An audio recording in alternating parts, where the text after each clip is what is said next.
I love it here. Kind of thriving. Thank you so much for joining me. Yep, Out of I did. interest. Yeah. Cool. Excellent. All right. Welcome to the Kind of Thriving show, where we talk all things fitness, hormones, neurodivergence, and how to make life actually work for your body and your brain. I'm Ellen, a personal trainer, nutrition coach, and mindset coach for women navigating perimenopause, ADHD, and all the messy in-between seasons of life. Today, I'm chatting with Lois, a singer and vocal coach with over 20 years of experience helping women connect with their voice and confidence. We're diving into something that doesn't get talked about enough, how perimenopause can affect your voice, your breath, and even your pelvic floor. If you've ever felt like your voice just isn't what it used to be, this one's for you. Hi, Lois. Hi, I'd love Ellen. to start by hearing a bit about your story, how you first got into singing, and what led you to teaching and coaching others. Whoa, big topic. So I'd always been, I think, a performative child. It was really dance that I loved first and foremost, but for various reasons that didn't work out. And then singing kind of happened because I just wanted to be a little star on stage, I think. And then started to take it a bit more seriously a bit further down the line. And teaching didn't happen initially because, I went off and did my degree in music and all of that and worked more in the performance side of things. And then people, of course, come up to you after performances and want to know if they can have some lessons and some tips. So I got into teaching a little bit more slowly, really. But once I got the bug for that, there was no stopping. And now, of course, things have shifted the other way. I always considered myself a performer who taught. And now I think it's probably more a little bit the other way, more of a teacher who still performs. Right. Oh, excellent. So I know you play piano. Do you play any other instruments? Oh, I play piano so badly. We can't even call that playing piano what I do. No, I don't. Okay. So your voice is your main instrument. It certainly is. Yeah. Okay, great. And you said that your voice changing was the first sign that you noticed that indicated you might be in perimenopause. So can you tell us a little bit about that and how perimenopause affects a woman's voice? Yeah, for sure. So, I was probably more aware of this than most women would be just because I'm a singer and I know my voice really intimately. But the first sign for me was that the very, very top note started to become inconsistent. Some days I'd have it and some days I wouldn't. And that was what made me think, this has got to be perimenopause. That for a singer is quite a significant change. So you were And aware that that is something that could happen in perimenopause already? I was in a sort of roundabout way. So the same sort of thing can happen if you go on the pill. So singers, again, it's a thing that singers have to be careful of. When you go on the pill, your vocal cords can thicken a little bit, and that can affect your pitch and perception of pitch and how you find notes with your voice.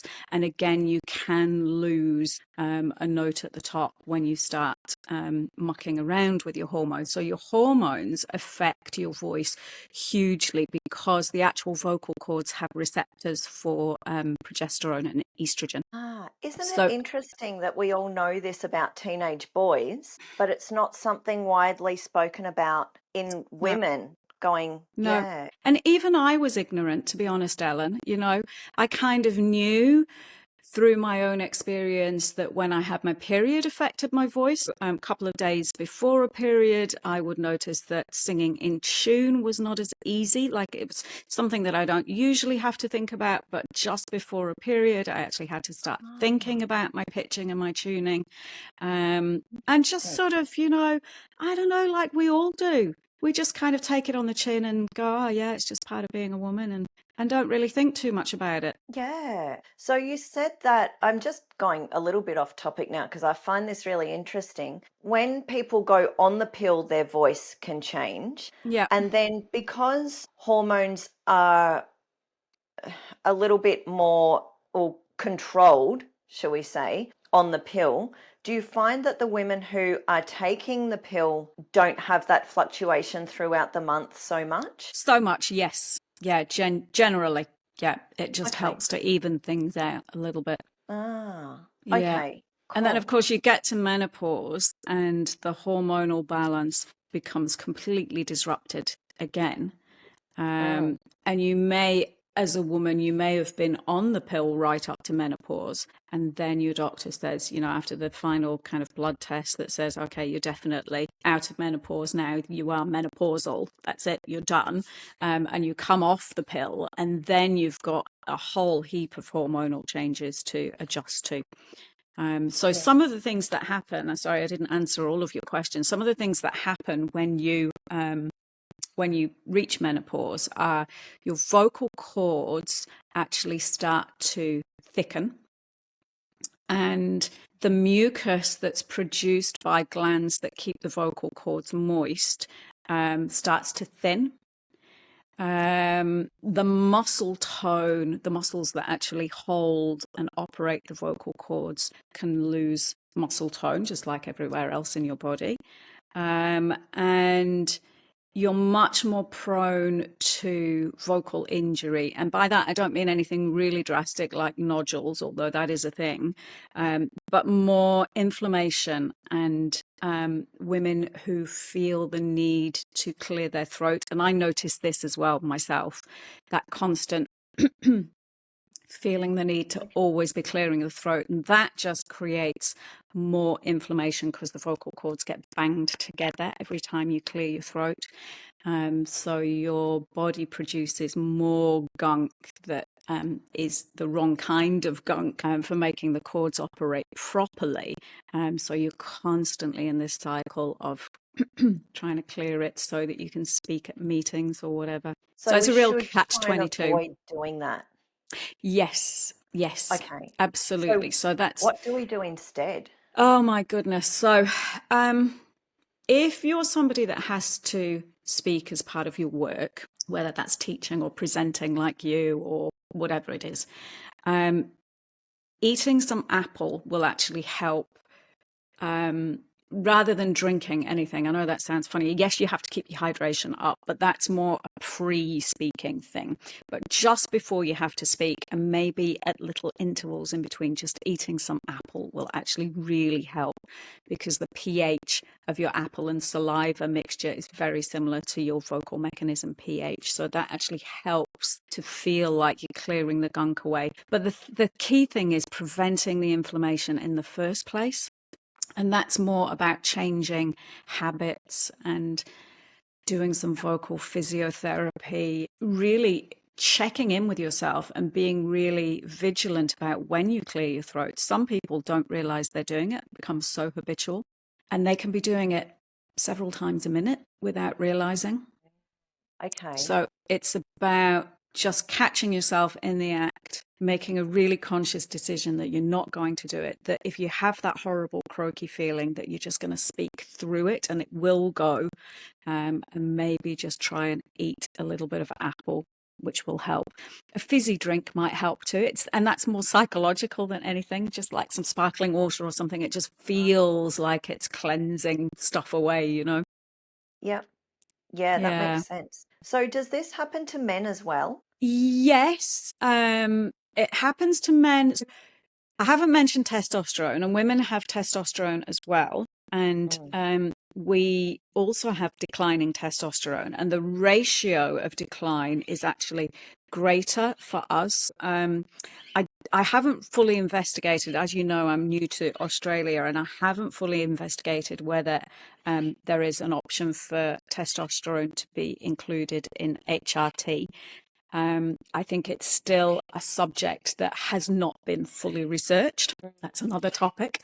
But yes, men have a decline in testosterone, which is a big decline, and they noticed similar vocal changes as well, the same sorts of things, thickening of the vocal cords so that the vocal cords just become less agile. Vocal fatigue is another thing that happens to both men and women. It tends to happen to men a little bit later. Okay, right.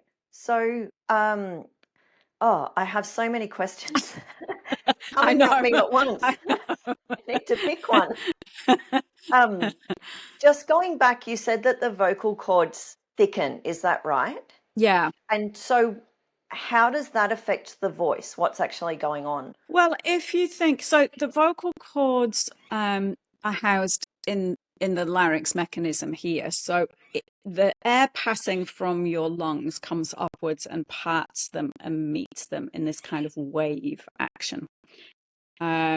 So the muscles that control that wave action pull them taut when you're singing or speaking higher, but keep them quite relaxed when you're singing or speaking in a lower register. When the vocal cords actually start to thicken, it's kind of a sort of stiffening. And it just means the muscles have to work harder to get them to do that action, which they've done naturally for 30 or 40 years. And suddenly the muscles are having to work a lot harder to get the same response from the actual vocal cords that they're moving. And that's what leads to the vocal fatigue. And it's because menopause, the declining estrogen affects the blood flow, it affects the mucus, as I've already said, which is really important for vocal function. And then the poor muscles are having to work harder just to do the same job that they've always done. And that's where you get this vocal fatigue. So Right. real catch-22 stuff. Yeah. Okay. So is this something that, because I had no idea until you mentioned it, but now I think about it, when you speak to a lady in her 80s, their voice is very different from what it would have been when they were younger. So it seems like an obvious thing now that I know, but it isn't something that I would have thought of. Is it something that's widely known within, say, the medical community? Is it something that we're just not being told, or are health professionals just Uh, not aware? I think it's so far down the list of priorities for healthcare professionals. I think so many GPs have such a limited amount of training in menopausal issues that how your voice works just barely features, I would say. And I think that's partly because we all take our voices for granted. Mm. We reach a certain stage in life and we realize that life is stressful. So we might consider some meditation. We certainly consider moving our bodies as we age. We consider pretty much everything except the voice. We just totally take for granted that it's going to just work because it always has done. Yeah. So it's usually when things are starting to be problematic that women come to me because they don't know what's going on. They don't know why their voice suddenly isn't working. So yeah, I would be very surprised if your average GP is going to even know where to start with vocal issues. Mm. Okay. And that's not their fault. It's just a fault in the system and the fact that there just isn't the research being done into this. Yeah, right. That was another question, if you know of any actual peer-reviewed journal articles or anything that specifically goes into the changes in voice. There are some, but you do have to dig for them. Of There was a course. big survey done, I think, in 2017, and both women who use their voices professionally, whether as teachers, speakers, or singers, and women just normal women who don't use their voice or rely on their voice. And I think 40, I did write it down, I wrote some notes just because I never remember statistics particularly well, but I think it was something like 46% of women, 46% of postmenopausal women reported negative changes to their voice. Oh, wow. So Okay. that's the women that are noticing it. There are an awful lot Yeah. of women, because they're not using their voices that much, don't notice any change, or it's so insignificant to them that they don't class it as a menopausal symptom. Yeah. Yeah. Or maybe, like you said, they'd, been on the pill for a long time and then everything sort of came at once. It might be just too much to take in and remember. Yeah, and it can be, Yeah. it can hide behind other symptoms as well. Another thing that happens, of course, as we get older is that we might encounter acid reflux. Yep. And that's another thing that you can have as a separate issue, or it can also be connected to menopausal issues. So one might be masking the other, or you might have both. You know, you might have a bit of reflux and menopausal issues, and the reflux can cause a raspy quality in the voice as well, and inflammation, and the same symptoms that you're getting from menopause too. So that, and I think that's possibly why some women experience much more difficulty with this than others. Yeah, okay. And also the rate and severity of allergies and hay fever increases too. So then if you're feeling gunked up and there are changes in your voice, you would probably just put that down to the gunk rather than realizing Yeah, that your voice is changing as well. yeah, Yeah. absolutely. Yeah. Yeah. Okay. So we did mention, I think we touched on breath work earlier, but I know that you teach a lot about breath work. So can you just briefly explain the role of the diaphragm and how it connects to vocal strength? Yeah. So, because breathing is a subliminal activity, so you'll breathe even if you were unconscious. I mean, we breathe all the way through the night. So it's totally subliminal. We don't really think about how it happens. But the diaphragm is the main organ for your breathing, the main muscle of breathing. So the diaphragm is the big muscle that sits in between your ribs at the front. I'm just stand up and show you, but it's right down. I can't even show myself on the camera, right down there. So just above your navel. Yep. And when you breathe in, your diaphragm moves downwards and outwards. And that's to allow the lungs, which are sort of behind there, to fill up. So they need room to expand. So the diaphragm moves downwards and outwards. The lungs start to expand.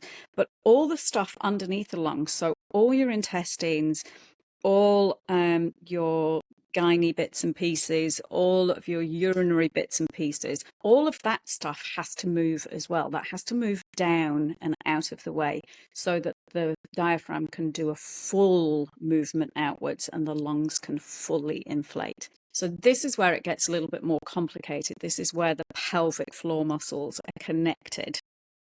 So if the pelvic floor muscles, women, pelvic floor muscles gripped up, yes, that sentence is always true of women. We always have our pelvic floor muscles gripped up. If they are gripped up, when the diaphragm is trying to move downwards and outwards, the pelvic floor muscles are resisting the movement of all those heavy organs. So your pelvic floor muscles are working really, really hard because they're clenched up, resisting the natural movement of all that heavy material, which naturally needs to move downwards. So we need to learn how to relax the pelvic floor muscles in order for the diaphragm to work properly. So those two things are linked completely synergistically.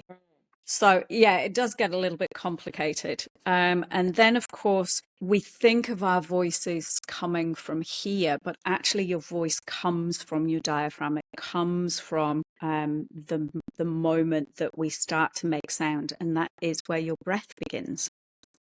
So a lot of the therapy that I do is about rethinking how we produce our voices, where the voice actually comes from, getting your diaphragm working, getting your feeling of the voice coming from your diaphragm rather than coming from here. This is really interesting, and it's something that I go through with every woman who I start training right at the beginning is the breathing, particularly women who are postnatal or coming into perimenopause, because they're the times when the pelvic floor is most compromised.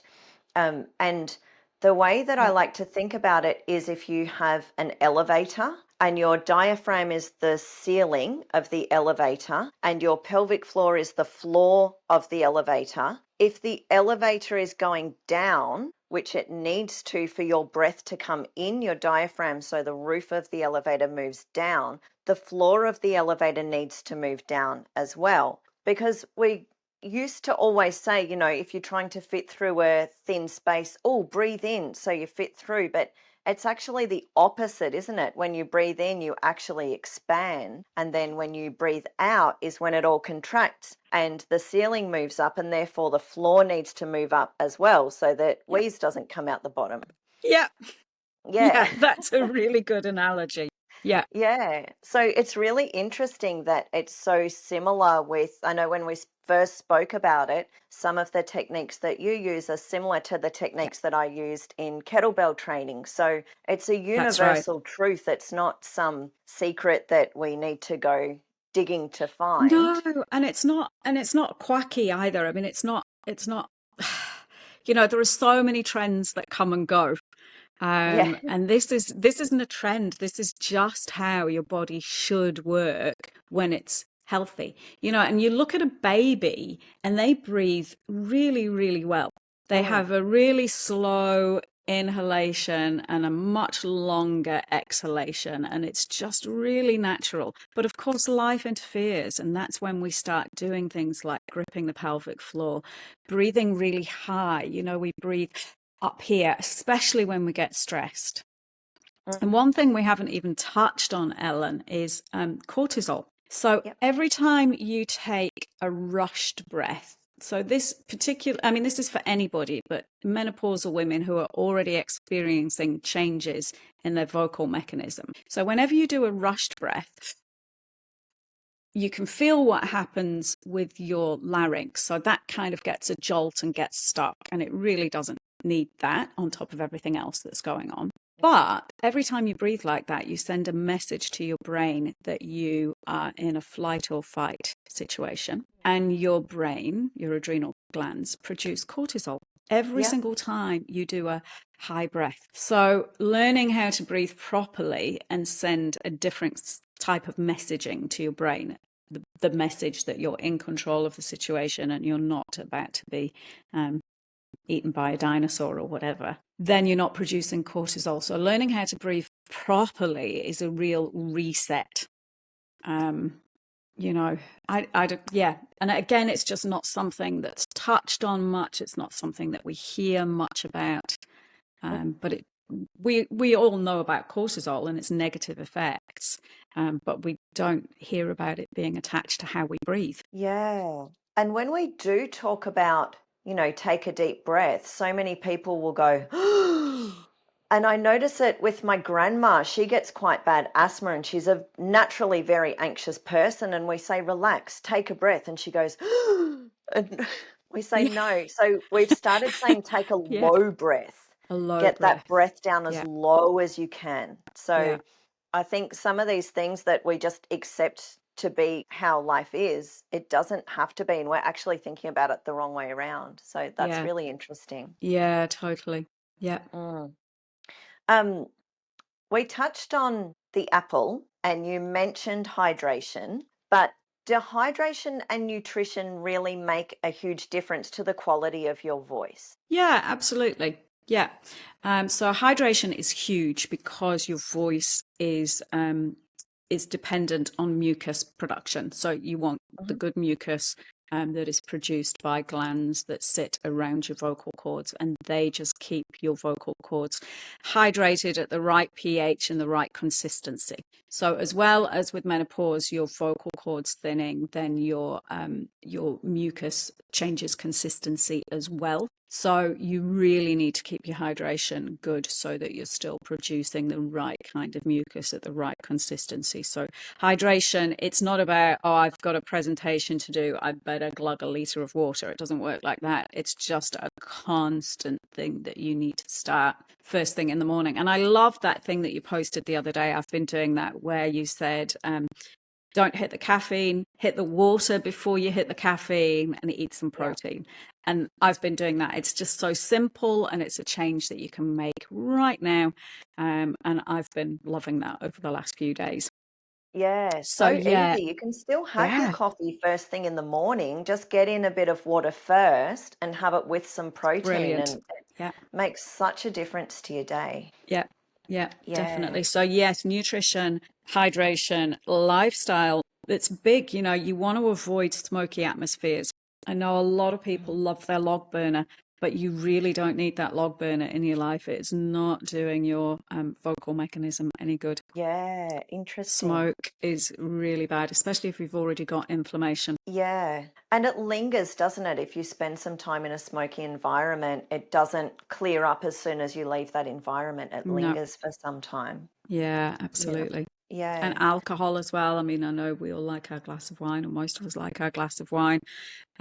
But I think as you get older, a glass of wine probably is fine. Not every day, and you just have to hydrate extra to compensate for the fact that you've had something which is drying. Antihistamines are drying, just the way they work. They dry your vocal mechanism. So if you're on antihistamines, you need to up your water intake.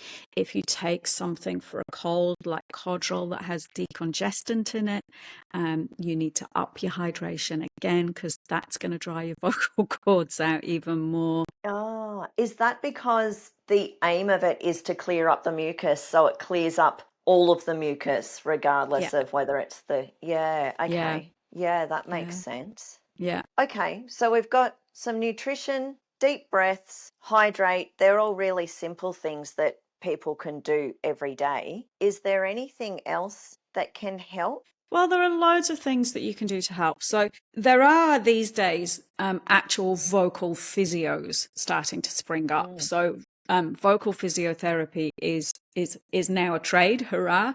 And people are studying it and becoming qualified specifically as vocal physiotherapists. And some medical practices and health centres will have vocal physiotherapists attached, mostly in the big cities, not so much rolled out everywhere.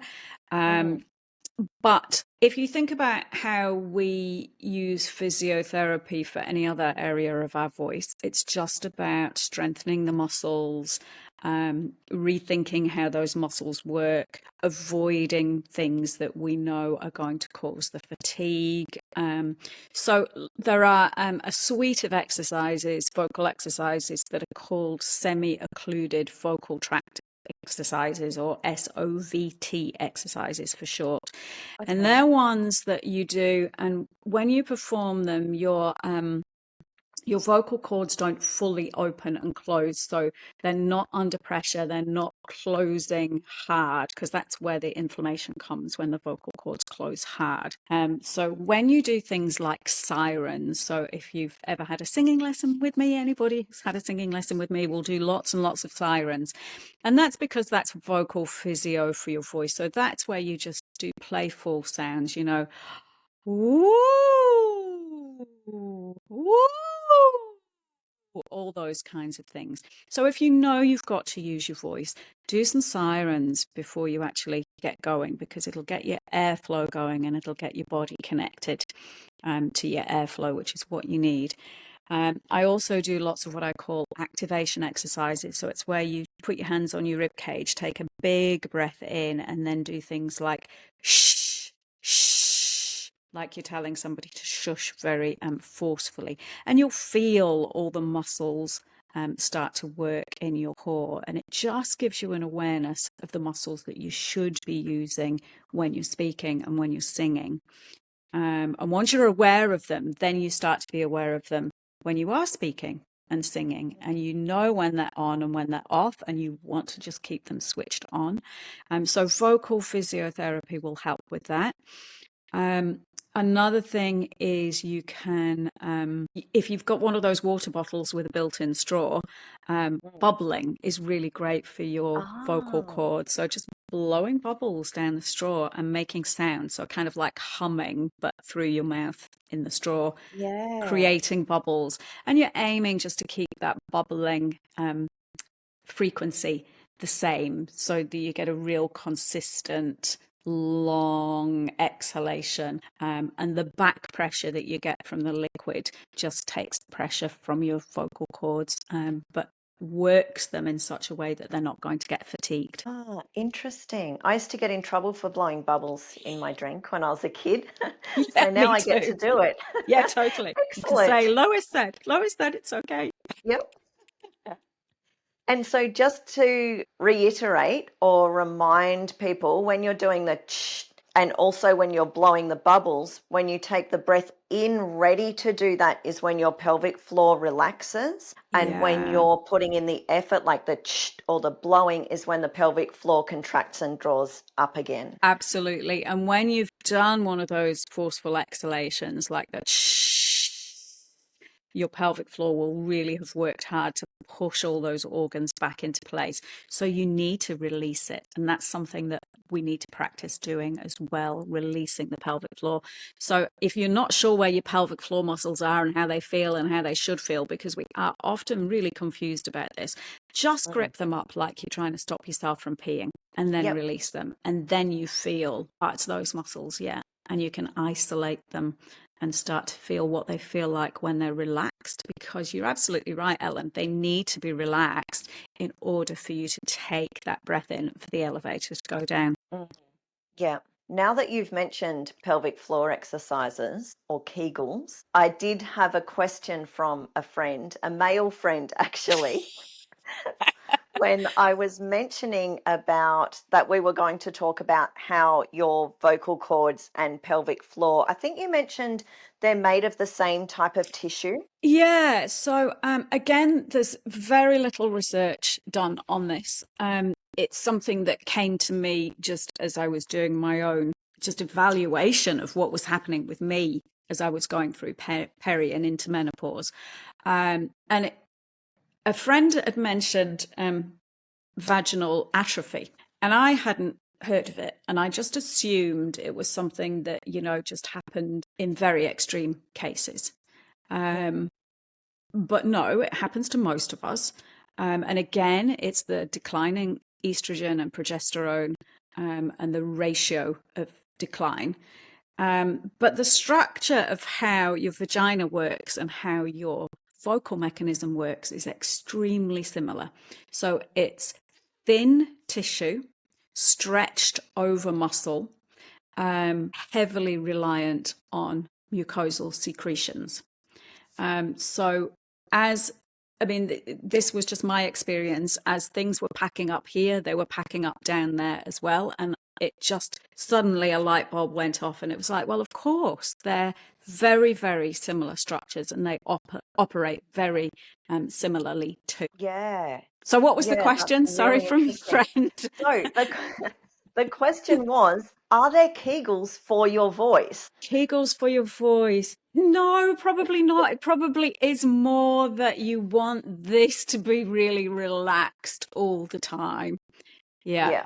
Okay, great. But the sirens and the, any of those kind of sounds that you make and the bubbling are the real, key physio things for your voice. And you can do them, they can be preventative. You want to be doing that kind of thing before menopause really hits, if you can.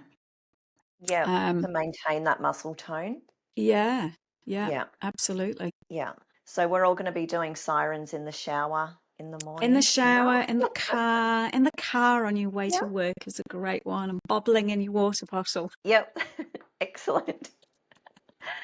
And last question, if a woman feels like her voice is just not what it used to be, is there anything you could say to reassure or empower her? It's a really good one. I think, our voice is an expression of who we are.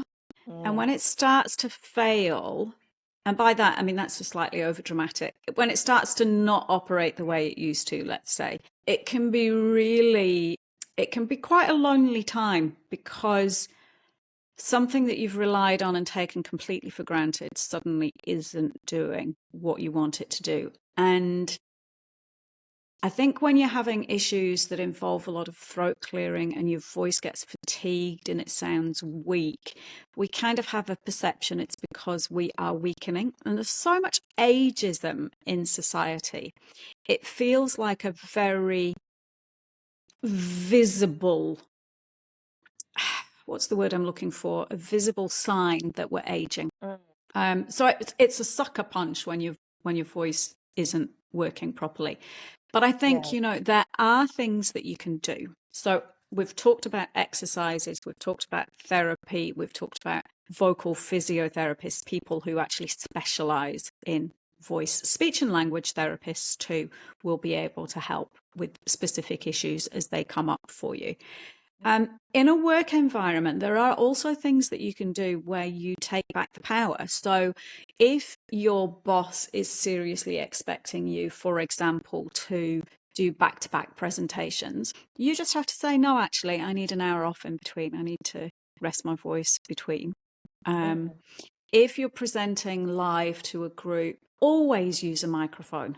Don't just think, oh, it's a small group, it's a small room, I'll manage. Actually use a microphone. Let the microphone and the amplifier do the work so that you're not putting so much pressure on your vocal cords and on yourself. Actually, it's much easier to speak more freely when you're mic'd up, so you're not pushing so hard to reach the back of the room.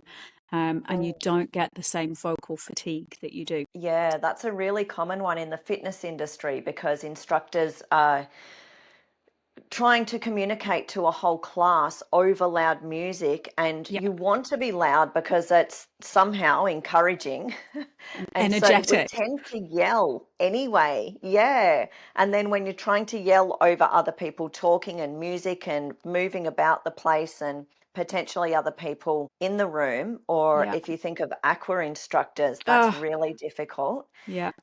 So just investing in, and microphones aren't all that much. You can even get, I've got one that cost maybe $150 and that can connect just to a Bluetooth speaker. So it doesn't have to be a big complex system. It's really easy. No. And just, you wouldn't think twice about wearing glasses if you need glasses, or putting a hearing aid in if you needed help with hearing. But for some reason, there's some pride thing that kicks in with our voices. But yeah, learn to protect it, because when it starts to pack up, it really does hit you hard. And schedule vocal rest. We all talk about busy lives and we schedule our exercise and we schedule this, that, and the other. Schedule vocal rest where you're not talking and you're not using your voice at all. That's great. That's a great suggestion. I know my partner would be happy for me to rest my voice a bit more often. Mine too. He gets so sick of singing practice where there's something really, really difficult that I have to learn, and it's difficult, and he gets it like on repeat, the same passage over and over again. He looks so harried sometimes. I can imagine. Oh, amazing. Thank you, Lois. This has been such an eye-opener, things that I would never have thought of, and I'm sure anyone listening will have had some light bulb moments and realized things that are going on that they've not thought of. Yeah. So if someone's listening and thinking that they really need some help and they're interested in getting in touch, what kind of lessons do you offer and how can they find you? So I offer singing lessons primarily, but I do breathwork lessons as well. So if anybody just wants a one-off just to get on track, or something that they can schedule weekly, so that they can learn some exercises and just do some guided breathing exercises with me, you can find me on my website, which is singinglessons.online. That's probably the easiest way to find me. I've also got a YouTube channel, which is primarily aimed at singers, but there are a lot of breathwork exercises on there too. That if you go onto YouTube, you'll find that at Singing Tips 1 is where you'll find me on YouTube. Great. Maybe you can send me a couple of links and I'll pop them in the show notes specifically to do with breathing so people can have a look. Yeah, great. Thank you. Pleasure. It's been really fun. And I feel like we've only just scratched the surface too. Oh, maybe we'll have to have a follow-up. Sure. It's been really fun anyway. Yeah, Really it enjoyable has, talking to you. definitely. You too. So, if you have been watching or listening and anything's resonated with you, or you have any questions, please pop them in the comments and let us know, and then we can do a follow up and answer some of those questions. Or you can get in touch with me at ellendooley.coaching on Instagram or TikTok, or you can check out my free Facebook community called Kind of Thriving. Take care, and I'll catch you in the next episode. Bye.